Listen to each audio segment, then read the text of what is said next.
Some stories are easy to forget. Others stay with you, because they don't just entertain you, they read you. That's what makes the parable of the prodigal son so powerful. It's one of the most famous stories Jesus ever told. And yet, no matter how many times you hear it, there's always something new that hits deeper. At first glance, it seems simple. A rebellious son demands his inheritance early, runs away, squanders it all on reckless living, and ends up broken. When he finally decides to come back home, expecting shame and punishment, his father runs to him, hugs him, and throws a party. It's beautiful, emotional, and for many of us, familiar. But this parable isn't just about one son. It's not just about sin and rebellion. It's not even just about forgiveness. It's about God's heart. It's about your story. It's about two sons who were both lost in different ways, and a father who loved them both without hesitation. Jesus told this parable in Luke 15 as a direct response to religious criticism. The Pharisees, the church crowd of his day, were angry because Jesus kept spending time with sinners, tax collectors, prostitutes, people with reputations, people who, by religious standards, didn't deserve mercy. But Jesus saw their criticism as an opportunity to reveal something about God. The Pharisees had forgotten, grace doesn't play by the rules of religion. So he told 3 stories in a row: a shepherd who leaves 99 sheep to find one, a woman who tears her house apart to find 1 coin, and a father who runs to meet the son who ran away. And in doing so, Jesus redefined what lost and found really mean. This story isn't just about someone else's mistake. It's about every one of us. We've all been the younger son at some point, chasing freedom without direction, thinking we know better, running until we hit rock bottom. We've all wanted to go our own way. We've all made decisions we wish we could undo. But the beauty of this story isn't just that the son returns. It's that the father runs. And in that moment, Jesus wasn't just telling a story, he was pulling back the curtain on what God is really like. He's not distant. He's not waiting for you to fix yourself first. He's not holding a grudge. He's the father who sees you from a long way off, and sprints toward you. And if you've ever felt like God couldn't possibly want you back, if you've ever felt disqualified by your past, if you've ever wondered if you've used up all your chances, this story was written for you. But here's what most people miss: there were 2 sons. And while the younger one rebelled outwardly, the older one stayed home, but was just as lost inside. He obeyed the rules, but missed the father's heart. He followed the structure, but missed the spirit of grace. And when his brother came home and got the party, all he could feel was resentment. Because sometimes the biggest barrier to grace is believing you earned it. In this video, we're going to break down every part of this parable. We'll explore the rebellion of the younger son, the radical love of the father, and the pride of the older brother. Because no matter where you are on your journey, running, returning, or stuck in self-righteousness, Jesus has a message for you. The father is still running, and his arms are still open. Jesus begins the parable with a punch. There was a man who had 2 sons. The younger one said to his father, "Father, give me my share of the estate." Luke 15 verses 11 to 12. This wasn't just rude, it was a cultural bombshell. In that time, to ask for your inheritance while your father was still alive was equivalent to saying, "I don't want a relationship with you. I just want your stuff. You're dead to me." It was rebellion in its rawest form. And shockingly, the father agrees. He doesn't argue. He doesn't shame him. He lets him go. That right there shows us something powerful. God won't force you to stay. He loves you enough to let you leave, even if it breaks his heart. So the younger son packs up everything, leaves for a distant country, and begins to live the dream, or so he thinks. He has money, freedom, and no accountability. And for a while, it probably felt amazing. No rules, no expectations, just pleasure, fun, and indulgence. But the thing about sin is, it always costs more than it promises. The money runs out, the friends disappear, and then a famine hits the land. And for the first time in his life, the younger son isn't just alone, he's desperate. Luke 15 verses 15 to 16. So he went and hired himself out to a citizen of that country, who sent him to his fields to feed pigs. He longed to fill his stomach with the pods that the pigs were eating, but no one gave him anything. Feeding pigs was considered one of the most degrading jobs a Jew could do. Pigs were unclean. This wasn't just physical hunger, it was spiritual humiliation. He's far from home, far from his father, far from who he used to be, And then comes the turning point, but when he came to his senses, v. 17, that's the line. That's the moment of awakening. Not just regret, but recognition. This isn't who I am. This isn't where I belong. Even my father's servants have it better than this. And so he decides to go back, not as a son, but as a servant. He starts rehearsing his apology. Father, I have sinned against heaven and against you. I am no longer worthy to be called your son. Make me like one of your hired servants. And this is where so many people are spiritually stuck. You want to come back to God. But shame is whispering, you're not worthy. Guilt is telling you, you blew your chance. Fear is saying, he might not take you back. So you come with a servant mindset, I'll earn my way back. I'll prove I'm sorry. I'll keep my head down. But here's the beauty, before the son can even step foot on the property, the father sees him from far off. Which means what? The father was watching. The father was waiting. The father never stopped hoping. And then he runs. Not walks. Not waits. Not stands with crossed arms. He runs. In that culture, for a wealthy man to run was undignified. It meant lifting up his robe and sprinting, something that would have seemed foolish to onlookers. But love doesn't care about appearances. Love breaks rules to get to the one who's hurting. The son tries to give his speech, but the father interrupts it with an embrace. He throws his arms around him. He kisses him. He covers him with a robe, puts a ring on his finger, and sandals on his feet. He doesn't say, let's talk about your mistakes. He says, let's throw a party. Because in the father's eyes, his son wasn't a failure. He was home.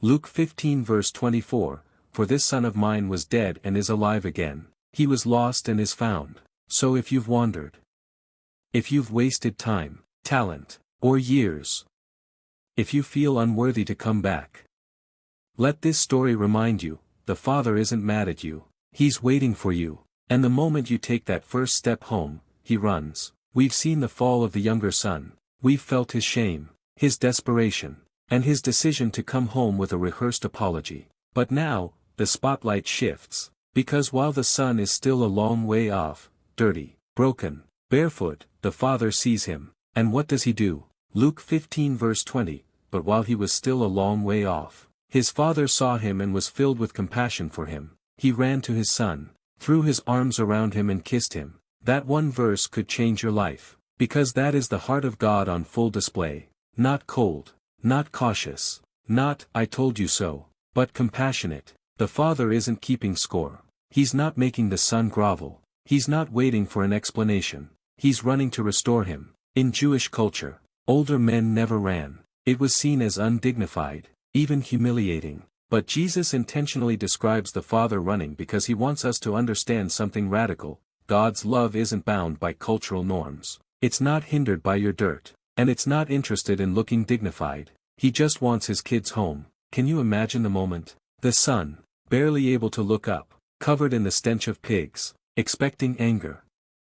And instead, he sees his father sprinting toward him. And then, arms around him, tears, a kiss on his face, and before the son can even finish his speech, the father interrupts him. Luke 15 verse 22, quick, bring the best robe and put it on him. Put a ring on his finger and sandals on his feet. The robe covers his shame. The ring restores his authority as a son. The sandals remind him he's not a servant, he's family. None of these gifts are given after an explanation. They're given immediately, without condition, because the Father's love isn't reactive, it's redemptive. And the best part, he doesn't just welcome him back quietly.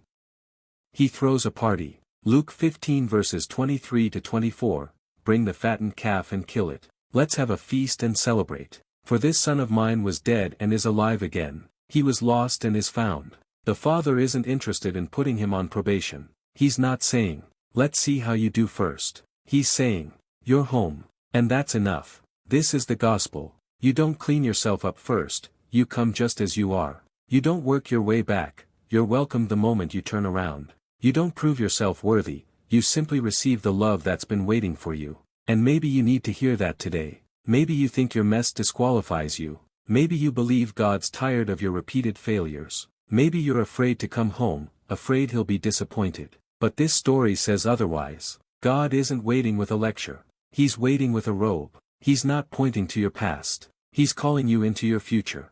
Isaiah 30 verse 18 says, "Yet the Lord longs to be gracious to you, therefore he will rise up to show you compassion." That's not just poetry, it's a picture of the Father in Luke 15. He rises, he runs, he restores. So if you've ever wondered what God is really like, don't look at religion, look at this Father. Because no matter how far you've gone, how long you've been away, or how badly you've messed up, the moment you take a step toward him, he's already running toward you. If the younger son represents rebellion, the older son represents something more dangerous, resentment wrapped in religion. After the celebration begins, the older brother comes in from working in the field. He hears music, dancing, laughter, and when he finds out what's going on, that the younger brother has returned and their father is throwing a feast, he gets angry. Not confused, angry. Luke 15 verse 28, the older brother became angry and refused to go in.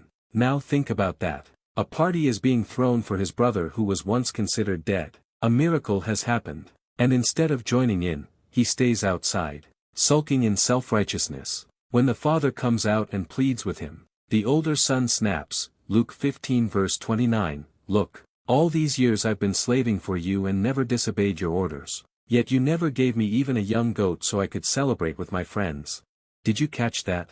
All these years I've been slaving for you. That's the heart of self-righteousness. It doesn't feel like a son, it feels like a servant. It doesn't rest in love, it tries to earn approval. It keeps a record. It demands reward. And it gets bitter when grace is given to someone who hasn't worked for it. The older brother isn't mad about the party. He's mad that someone he deems unworthy is being celebrated. And before we judge him too quickly, let's be honest. How many of us have felt that way? When someone gets blessed who hasn't put in the time. When God forgives someone we think deserves punishment. When grace feels unfair because we've been doing everything right. It's easy to spot rebellion. But religious pride hides behind church attendance, moral behavior, and spiritual discipline. It says, "Look at how good I've been." It forgets that the Father's love was never based on performance, it was always based on relationship. The tragedy of the older brother isn't just that he stayed outside the party, it's that he never realized he was already invited. Luke 15 verse 31, "My son," the father said, "you are always with me, and everything I have is yours." You can almost hear the heartbreak in the father's voice. "You've been with me this whole time, you had access to everything, and you still don't understand my heart." The older brother's bitterness blinded him to the blessing he already had. And here's the truth, you can be close to the Father's house, and still far from the Father's heart. This part of the parable was Jesus' direct message to the Pharisees. They weren't the younger brother, they were the older. They knew the law, they followed the rules, but they didn't know grace. And because of that, they missed the joy of the Father. You see, both sons were lost. One lost in rebellion, the other lost in self-righteousness. One ran away, the other stayed close, but still didn't know the Father's love. And both needed to come home. So here's the question, have you been trying to earn what God already gave you freely? Are you carrying quiet resentment toward people who got grace you don't think they deserved? Maybe today, God's inviting you into the party, not because you've earned it, but because you're His child. And He doesn't want you on the outside looking in. He wants you inside the celebration, dancing in the joy of grace. By now, we've seen it all. A younger son who ran away, thinking he'd find life far from the Father. An older brother who stayed close but never fully knew his father's heart. And a father who loved both sons, equally, endlessly, and without condition. But here's the real message of the prodigal son, everyone is invited home. This story isn't just about rebellion or rule-keeping. It's about the heart of God, a Father who never stops watching, never stops waiting, and never stops loving. And Jesus told it to reveal something radical. God's grace isn't just for the good or the bad. It's for the broken, the bitter, the lost, the proud, the desperate, the confused, the ashamed, the entitled. It's for all of us, because in different seasons of life, we've all played both roles. We've been the younger son, chasing what the world offered, thinking we knew better, only to end up empty. And we've been the older brother, doing all the right things, but quietly judging others, bitter when grace shows up where we think it doesn't belong. But Jesus didn't divide the world into good and bad people. He showed us that we're all lost without Him. And the only difference between being lost and being found is whether you're willing to come home. The younger son had to come to his senses. The older son had to lay down his pride. Both had to accept that the father's love was bigger than their behavior. And that's what God is inviting us into. Not religion, not performance, not self-righteousness, but relationship. A place where you don't have to earn your spot. A home where your past doesn't disqualify you. A table where both the runaway and the rule follower have a seat. This story ends with the party in full swing and the father outside, pleading with the older brother to join in. But it never tells us what the older brother chooses. You know why? Because that part of the story is still being written. It's a question Jesus leaves hanging in the air. Will you come in? Will you humble yourself and join the celebration? Will you lay down the pride, the shame, the performance, and just be a son or daughter again? Because the father still throws parties for the lost. He still runs down roads of regret. He still speaks tenderly to those who've been working but never resting in his love. And he still says to each of us, come home. You don't have to prove anything. You just have to come back to me. So whether you're tired of running, or tired of trying to earn what's already yours, the Father is still watching, He's still waiting, and He's still inviting you, yes, you, home. The parable of the prodigal son isn't just a teaching, it's a mirror. It reflects every moment we've run from God, every time we've tried to earn love we already had, every tear we've cried when we realized, we need to come back. And it also reflects the heart of our Father, a God who runs to meet us in our mess, who throws His arms around us before we finish our apology, who doesn't wait for us to prove ourselves, because He already proved His love on the cross. So here's the question, are you the younger son, feeling too far gone? Are you the older son, stuck in pride or resentment? Or are you ready to walk into the Father's arms and let Him remind you who you really are? Drop a comment. What part of this story hit your heart the most? Like this video. Subscribe for more weekly content from Biblical Truths Daily. And remember this, no matter how far you've gone, no matter how long you've been away, God is still running toward you.